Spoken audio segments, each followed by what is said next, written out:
Estad pues firmes en la libertad con que Cristo nos hizo libres, y no estéis otra vez sujetos al yugo de esclavitud.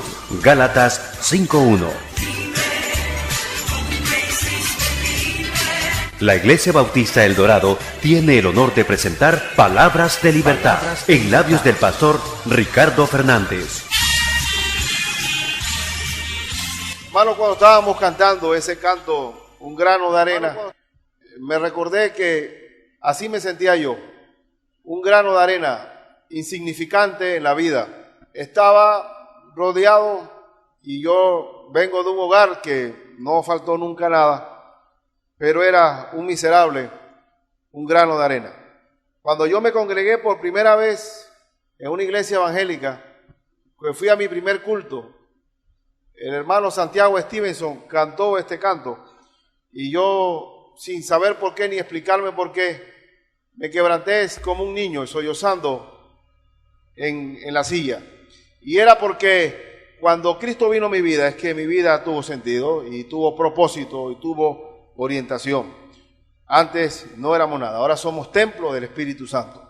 Ahora Cristo vino a morar en nosotros. Por eso que en el día de hoy vamos a comenzar con el libro de Hechos y del versículo 1 al 10 del primer capítulo de Hechos. Vamos a hablar precisamente del plan de Dios para nuestros días. Y hubo un plan A y un plan B, o más bien la continuidad de un mismo plan, pero con dos partes.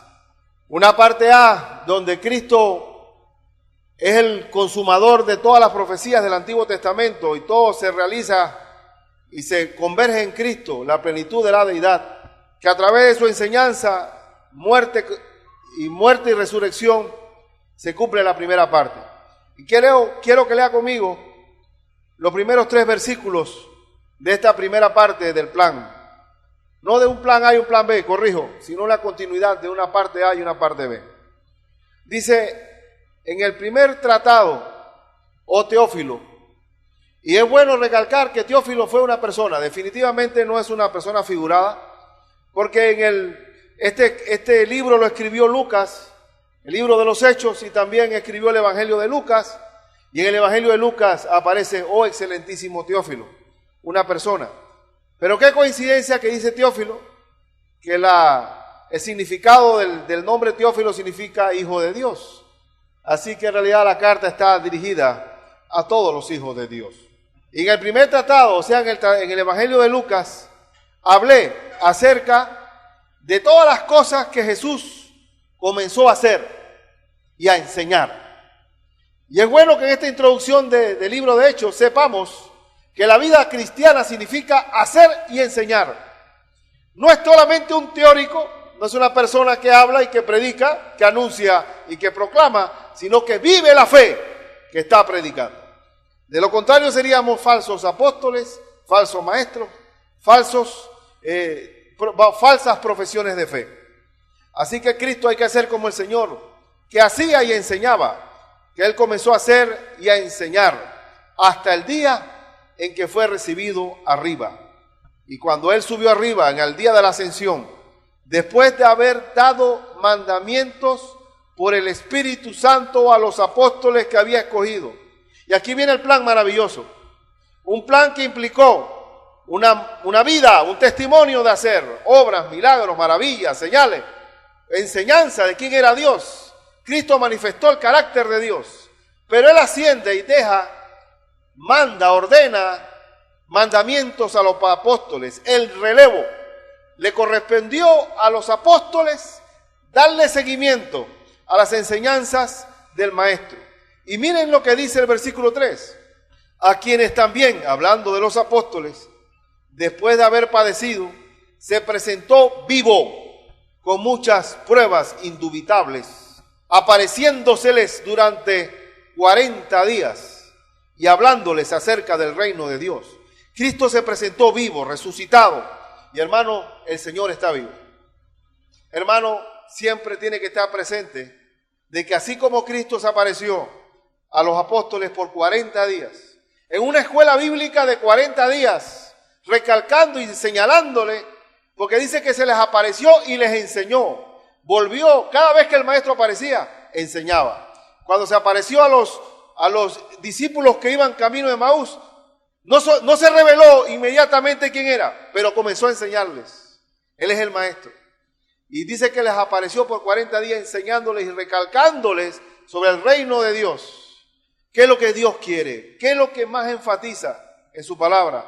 Que nosotros sigamos sus pisadas y que guardemos los mandamientos. Cuando hablamos de que la iglesia debe cumplir la misión apostólica, está hablando de que la iglesia está llamada a ser columna y baluarte de la verdad, a ser discipuladora, a anunciar, dice que id y haced discípulos a todas las naciones. Cuando cumplimos la misión de Cristo, anunciando el Evangelio, bautizándolos en el nombre del Padre, del Hijo y del Espíritu Santo, y siguiendo enseñando. Todo tiene que ver con la enseñanza.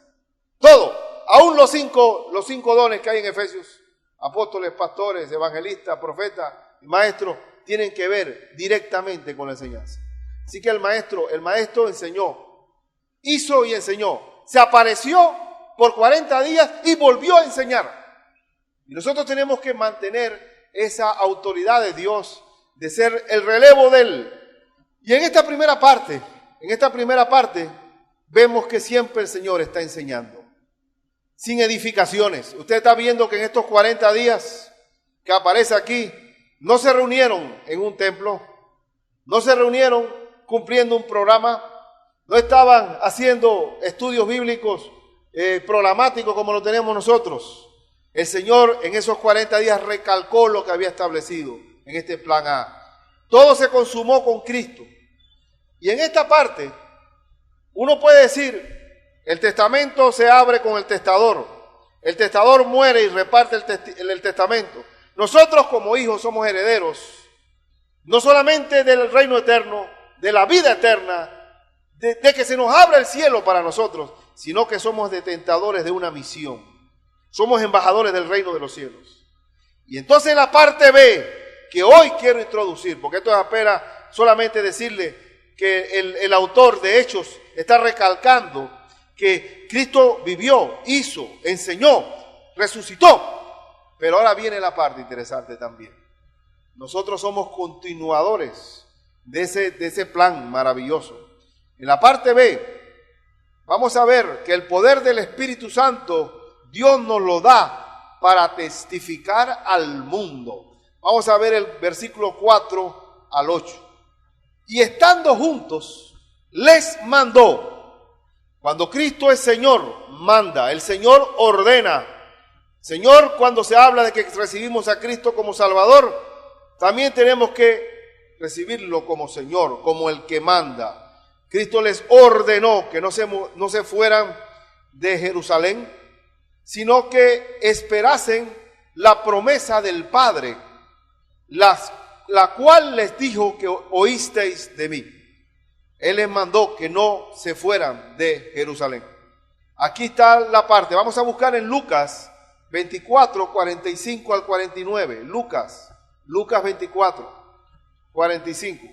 Entonces les abrió el entendimiento para que comprendiesen las Escrituras y les dijo: así está escrito y así fue necesario que el Cristo padeciese y resucitase de los muertos al tercer día, y que se predicase en su nombre el arrepentimiento y el perdón de pecados en todas las naciones, comenzando desde Jerusalén. Y vosotros sois testigos de estas cosas. He aquí, yo enviaré la promesa de mi Padre sobre vosotros, pero quedaos vosotros en la ciudad de Jerusalén hasta que seáis investidos de poder desde lo alto. Sabemos que el Nuevo Testamento tiene la gran promesa. Si el Antiguo Testamento convergía en la venida de Cristo, la muerte y resurrección de Cristo, el Nuevo Testamento se centra en la obra del Espíritu Santo. La gran promesa de Dios. Cristo no está presente físicamente, sino que está en su espíritu, morando en cada creyente. A través de Él les dijo: aguárdense en Jerusalén. Hermanos, estos hombres indoctos del pueblo, del vulgo, iban a ser revestidos del poder de lo alto. Pedro, El Pedro que posteriormente iba a dar el discurso para la venida del Espíritu Santo en la fiesta del Pentecostés, no es el mismo Pedro que negó a Cristo 3 veces.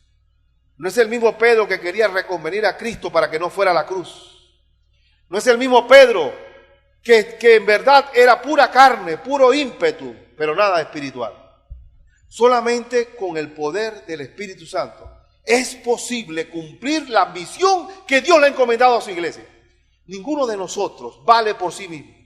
Soy lo que soy por la gracia de Dios. Si tenemos algo de valor, competencia del cielo, capacidad y dones, es por la obra del Espíritu Santo. Por eso que el Señor les dijo, aguarden en Jerusalén. No se muevan de ahí hasta que venga sobre vosotros el poder de lo alto.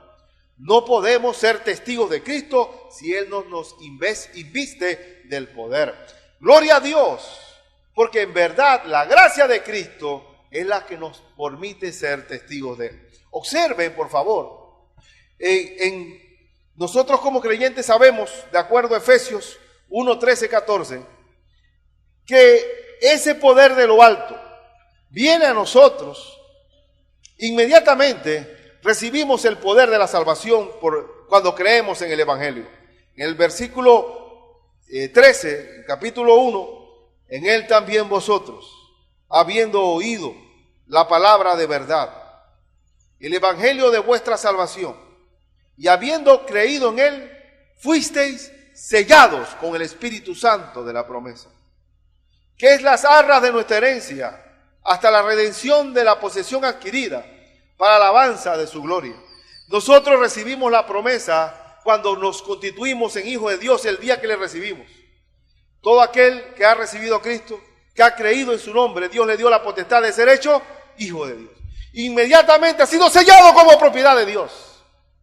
En él mora el Espíritu Santo. Y ahí podemos tener nosotros conciencia de pecado. Ahí podemos nosotros liberarnos de la esclavitud, de la maldad que hay en nosotros y ser testigos de Cristo. Miren que él dice, y es fundamental. Miren, cuando la gente habla del cristianismo y habla de la moralidad, y habla cuando yo no tenía a Cristo, que tenía un gran crucifijo en el cuello, y yo me decía cristiano, y tenía un gran póster de Cristo al lado del Che Guevara, yo no podía entender la magnitud del Hijo de Dios hasta que nací de nuevo. Solamente cuando recibí a Cristo dejé de ser hombre natural para discernir las cosas espirituales. Por eso que el Señor dijo, no se muevan de ahí, quédense en Jerusalén hasta que sean investidos del poder de lo alto. La obra del Espíritu Santo es lo más grandioso que nos puede haber pasado a nosotros. Dice que ¿qué padre no le da buenas dádivas a tus hijos? Dice el Señor. ¿Y cómo no le daría el Espíritu Santo a aquellos que se lo pidan?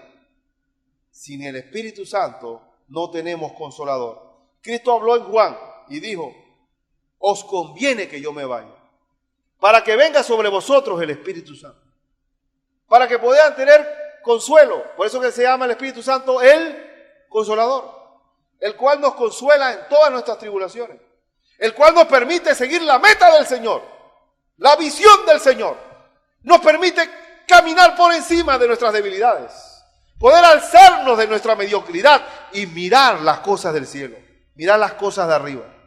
Sin el Señor no somos nada. Por eso que el Señor le dice, aguántense allí en Jerusalén hasta que yo venga. Porque, dice el verso 5, porque Juan ciertamente bautizó con agua. El bautismo de Juan era un bautismo de arrepentimiento de pecados. Mas vosotros seréis bautizados con el Espíritu Santo dentro de no muchos días. Si Cristo tuvo 40 días después de aparecido, de resucitado, con los discípulos, fue poco el tiempo de la Pascua al Pentecostés. Sabemos que son 50 días, y si tuvo 40, fue un breve tiempo en el cual el Espíritu Santo no estuvo en el creyente hasta que vino el día de la fiesta del Pentecostés. Y hermanos, ¿qué dice aquí? Cuando nadie puede bautizarnos con el Espíritu Santo. La palabra bautismo significa sumersión. cómo Dios nos sumerge dentro de su cuerpo, como propiedad de Él, como familia de Él, como conciudadanos del reino de los cielos, como parte de su propiedad, que nadie nos va a arrebatar de su mano a través del Espíritu Santo. Una vez creemos, Dios nos ha dado la herencia y las arras. ¿Y qué son las arras? La garantía. Dios nos da la garantía. Oye, mira, yo te voy a pagar esa deuda. ¿Pero qué me da de garantía? Hombre, coge este Rolex. ¿Ve? Oh, un Rolex de garantía. Sí, coge el Rolex que yo te voy a pagar. Ahora, ¿cuál es la garantía de que somos la posesión adquirida por Dios? El Espíritu Santo de nosotros. Y así que en el Nuevo Testamento, lo más grandioso, lo más bello, no es el milagro de tener un carro nuevo, no es obtener un aumento de salario, no es tener una casa nueva. Lo más grandioso del Nuevo Testamento y de toda la herencia es tener al Espíritu Santo con nosotros. Hermano, lo más grande que puede haber es eso. Yo sé que voy para abajo, voy envejeciendo, los días van pasando y se aproxima mi tiempo para acercarme al Señor. Pero a medida que se va envejeciendo el hombre exterior, se va fortaleciendo el interior. Mi carro se deteriora, mi casa se devalúa, viene la obsolescencia de los bienes, pero aquí tengo al Espíritu Santo conmigo. Ese no envejece y ese es el que me da el poder para tener siempre a Cristo con nosotros. No necesitamos invocar a nadie, no necesitamos santos para poder tener palanca en los cielos. ¿Qué tan cerca puede estar Dios de nosotros si está dentro de nosotros? Y por eso dice, ciertamente Juan bautizó en agua y el hombre sin Cristo no tiene la promesa del Espíritu. Por eso que tenemos que nosotros compartir de Cristo para que el hombre pueda ser revestido de lo alto, para que entre en comunión con Dios. Primera a los Corintios capítulo 6, versículo 19 al 20. Dice la Escritura, ¿o ignoráis que vuestro cuerpo es templo del Espíritu Santo? Y esto es grandioso, esto es grandioso, esto es algo grande, porque ¿dónde está el templo? No podemos decir que venimos al templo, a la iglesia del Bautista, nuestra, el Dorado, porque el templo somos cada uno de nosotros. No podemos decir que venimos a la iglesia, porque la iglesia es el cuerpo del Señor. Aquí, ahora, ¿dónde está el templo? En nuestro cuerpo. Mi cuerpo es templo del Espíritu Santo, el cual está en vosotros, el cual tenéis de Dios. ¿Quién me dio? ¿Quién me dio el Espíritu de Dios? Mi Espíritu Santo, el mismo Dios, el día que creí. Y que no sois vuestros, soy ahora ¿quién? Propiedad de Dios. He sido sellado como propiedad de Dios. El diablo cuando venga, cuando se instaure aquí la gran tribulación, el gobierno diabólico va a poner un sello también de propiedad, el 666. Yo voy a sellar al mundo. El mundo no quiere saber de Cristo. Bueno, dice el Señor, les presento al diablo, adórenlo. Y él va a sellar también, como su propiedad. Pero nosotros hemos sido sellados con el Espíritu Santo. Hermano, téngalo por seguro que donde estemos está Cristo con nosotros, al lado nuestro. Y volviendo al tema, volviendo donde estábamos, qué hermoso saber que lo más grande del Nuevo Testamento con la venida de Cristo es la presencia del Espíritu Santo en nosotros, que ni Juan el Bautista, ni Isaías, ni Elías, ni Eliseo, que eran amigos de Dios, tuvieron la potestad de ser hechos hijos de Dios con la presencia del Espíritu Santo. En el Antiguo Testamento el Espíritu Santo estaba sobre el creyente, pero en el Nuevo Testamento el Espíritu Santo está en el creyente, en el creyente.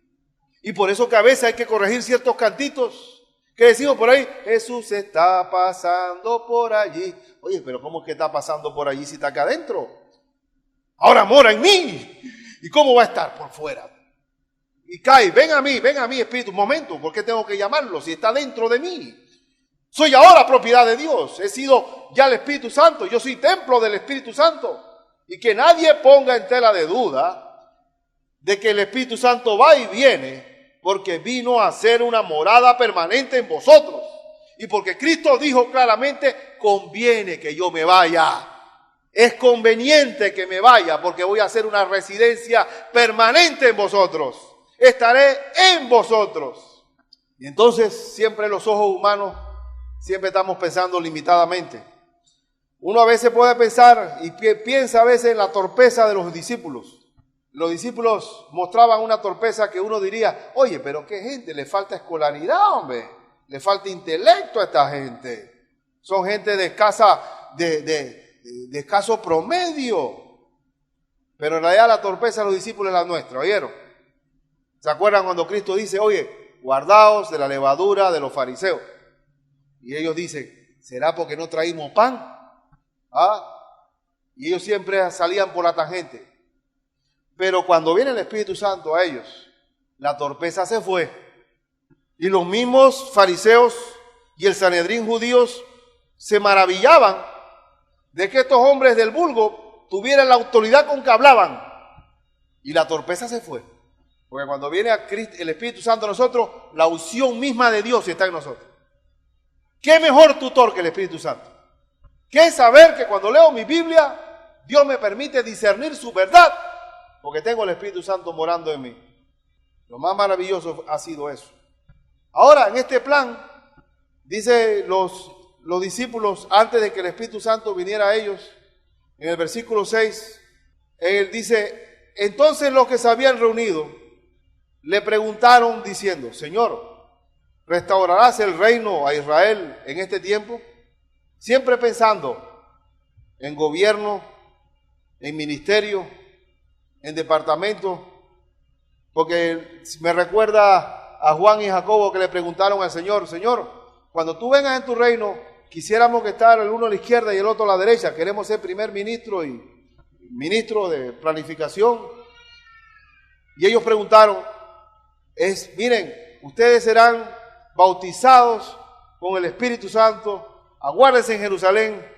Y ellos están preguntando, oye, ¿cuándo es que viene el gobierno? ¿Cuándo vamos a sacar a los romanos del gobierno y Israel pasa a ser cabeza y no cola? ¿Cómo nosotros le damos importancia a lo que no tiene importancia, no? Pero esa torpeza es muy propia de nosotros, muy propia de nosotros. El Señor le dijo algo que es muy importante para nosotros. ¿Qué es lo que normalmente a veces pasa cuando el creyente está situado en el plano equivocado? Desde que cuando se iba a cumplir el año 2000, hubo un montón de profecías de que se iban a trabar las computadoras, de que los aviones iban en picada, de que todo iba a ser un caos. Y allá en Estados Unidos comenzaron a comprar víveres y meterlos los americanos en el sótano. Iba a haber una hecatombe mundial y de que el fin del mundo se acercaba porque se iban a atolondrar las computadoras. ¿Quién nos ha puesto a nosotros para averiguar los tiempos? El Señor me ha puesto a mí a discernir, oye, ¿cuándo viene el Señor? Yo calculo como en el 2010. Yo tengo idea, me parece a mí, mira cómo está Israel. Ya están haciendo el plano del templo y la cuestión y ya la vaca tal ya nació. Pero Dios me tiene que poner a mí a estar averiguando tiempos. ¿Qué le dijo el Señor? Cuando Él habló, ¿restaurarás a Israel el reino en este tiempo? Y Él les contestó en el verso 7, no os toca a vosotros saber los tiempos y las sazones. Dios no me quiere que yo me esté averiguando cuándo Él viene, cuándo Él viene. A mí lo que me toca es hacer lo que Él me ordenó hacer. A mí lo que me toca es cuando Él aparezca, sea un buen mayordomo, administrando las cosas que Él encomendó. A mí lo que me corresponde como creyente es obedecer y acatar el mandato.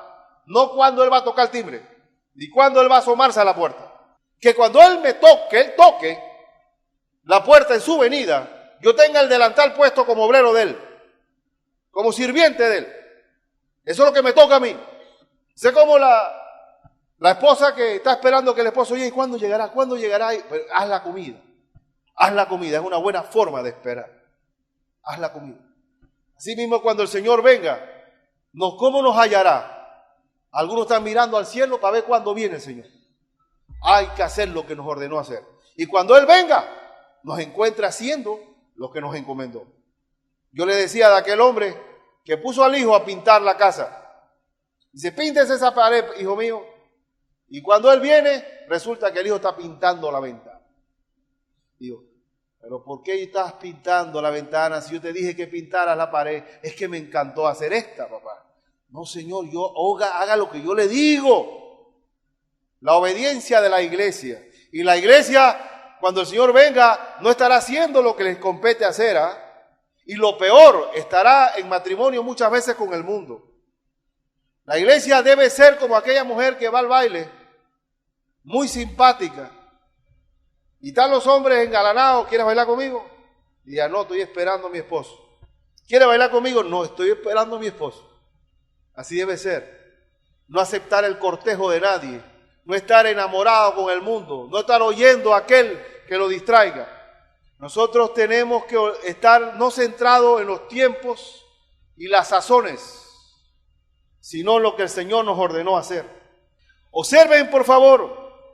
El Señor le dice, no os toca a vosotros saber los tiempos y la sazón. Es como cuando el hijo se asoma a la sala, que quiere saber cómo le digo, a ti no te toca escuchar esto. Vaya para adentro. Ya le tocará después. A usted no le toca estar participando en esto todavía. Y en el verso 8 dice, en vez de estar pensando en cuándo yo vengo, pero mientras que llego, mientras que vengo, dice el verso 8, pero recibiréis poder cuando haya venido sobre vosotros el Espíritu Santo. ¿Cómo dice? Pero recibiréis poder. No se centren en cuándo vengo. Concéntrense en la autoridad que he delegado en ustedes cuando venga el Espíritu Santo y me seréis, ¿qué? Testigos. Hermano, para ser testigo de Cristo, para proclamar el Evangelio, tenemos que haber nacido de nuevo. Tenemos que haber sido sellado. Cuando hablamos y damos testimonio de Cristo, es porque el Espíritu Santo está en nosotros. Y Él nos reviste de autoridad. Una vez me tocó a mí en un restaurante, me invitaron a compartirle de Cristo a unos profesionales. Y era un restaurante abierto. Y en el centro estaba la mesa. Y decía, pero ¿cómo yo voy a hablar aquí? Y yo decía, están mesa por aquí, todo estaba rodeado de mesa. Y la gente comiendo, y me dicen, que dele. Yo sabía que si yo me paraba así, todas las mesas se iban a converger en mí. Señor, dame autoridad. Señor, que bueno, si voy a hacer el espectáculo del mundo aquí, que sea el espectáculo de este restaurante, pues, pero dame un mensaje inteligente. Oye, y gloria a Dios. Pero ese poder que Dios nos da para hablar con la autoridad que viene del cielo, que desciende de lo alto, es algo que solamente el cristiano puede vivir. O sea que cuando testificamos, estamos llevando el poder de Dios con nosotros. Por eso que me gustó mi suegra que estuvo por allá, por el valle, viendo a una hermana y le compartió el evangelio a la hermana y también a su sobrina. Y le habló. Tú para ir al cielo tienes que nacer de nuevo. Tienes que ser hija de Dios. Y yo no soy hija. Si usted no es hija, usted es criatura de Dios. Le dijo mi suegra. Cuando yo me pongo a pensar que esa capacidad de testificar es la que verdaderamente tiene valor. Hermano, ¿cuánta gente ha recibido a Cristo a través de ti?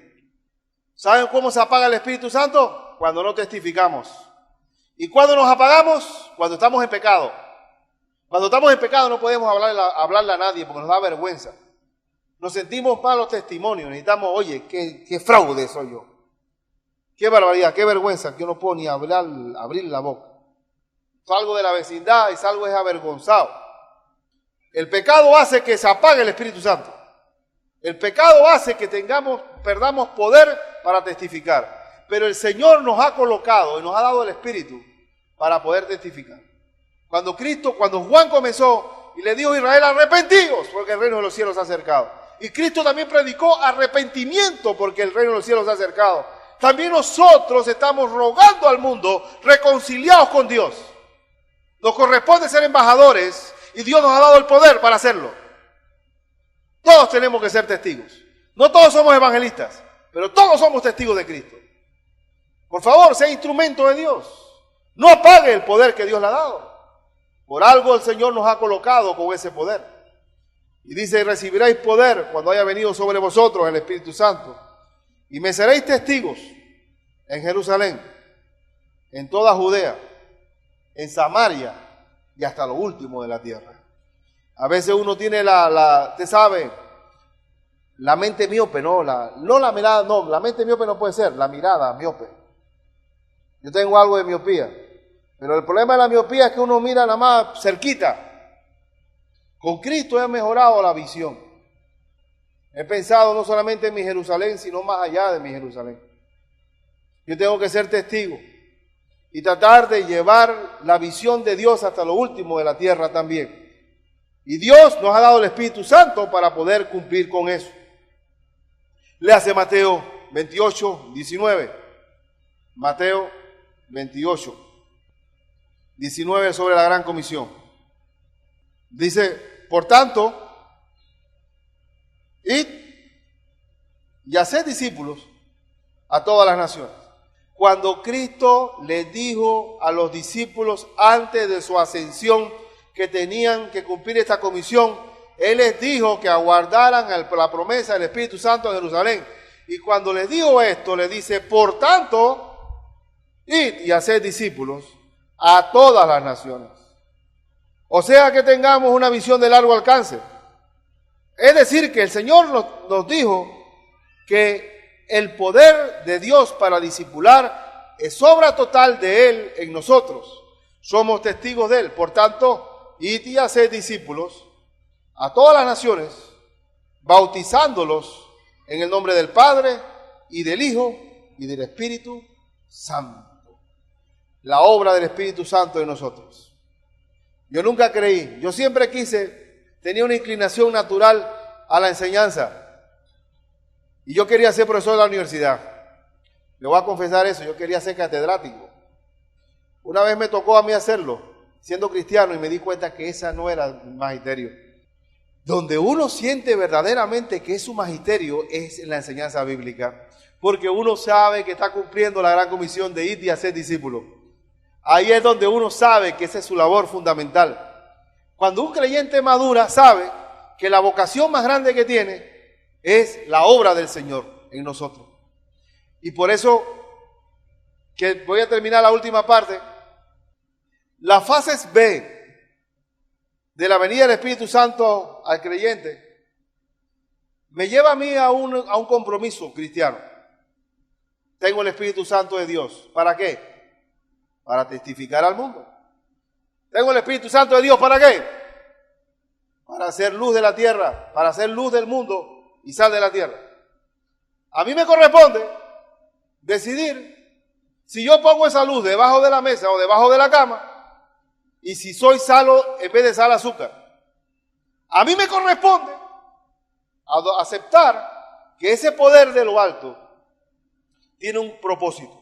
No para tumbarme ni hacerme cosquilla en el suelo, no para poder hacer unas manifestaciones totalmente personales, sino para hacer bendición para muchos. Y miren, observen los últimos versículos, versículos 9 y 10. Este plan no admite ser contemplativos. Verso 9.